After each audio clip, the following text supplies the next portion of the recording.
We're now going to head to Wellington, where tomorrow the red carpet will roll out for the New Zealand premiere of Avatar's Fire and Ash. The Avatar franchise on its own has contributed more than $1 billion to New Zealand's economy over 8 years, with $125 million spent in the past year alone. Joining us now is Tanya Black, Screen Wellington manager. Good morning to you. What are we doing to celebrate this launch? Good morning, Nadine. Well, it is a big celebration and celebration for all of New Zealand and the film industry here, but obviously especially in Wellington, where the majority of the Avatar sequels have been made. And I think it's a time for everyone to really take pride in our screen sector here in Aotearoa, New Zealand. It's one of those productions that's majority of go big or go home.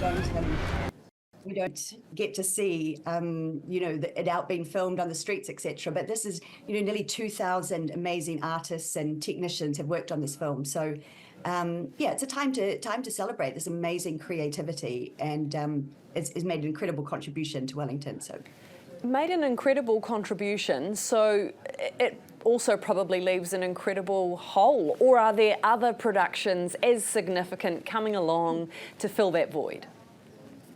I think we're quite fortunate that while there's been some really tough times globally in production, as budgets have got smaller and some production has, decreased, we, thanks to the screen production rebate and the changes to it, we're quite confident now that we're going to have a sustainable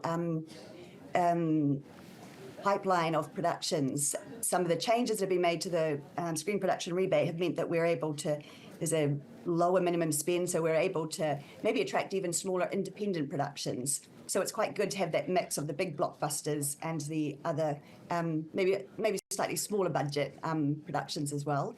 We have obviously the Hunt for Gollum is in pre-production here in Wellington, and that will be filmed around New Zealand as well. So, and we have a lot of actual great New Zealand productions filming over this here in Wellington, film and television series. So there is still a bit going on. So for those who are employed in those kind of specialist roles, with all the incredible graphic design that go, I don't even know if that's for it, but is there going to be work for them, or are we back to looking at kind of a less sci-fi version of the film industry? I think we're still going to see a lot of sci-fi, a lot of visual effects, a lot of CGI and like motion capture artists in high demand. And this is what films like Avatar have done for the industry. They've kept pushing those boundaries. And we have so many people, like amazing university programs here in Wellington and around the country.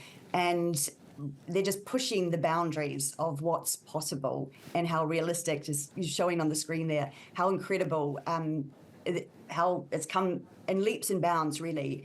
And we have, a really growing game development industry in New Zealand as well. And there's lots of sort of crossover between game development and animation and film. It's films about games, games about films. So the content is crossing over, but also the tools and the skills used, as you say, in that sort of highly technical digital creative space.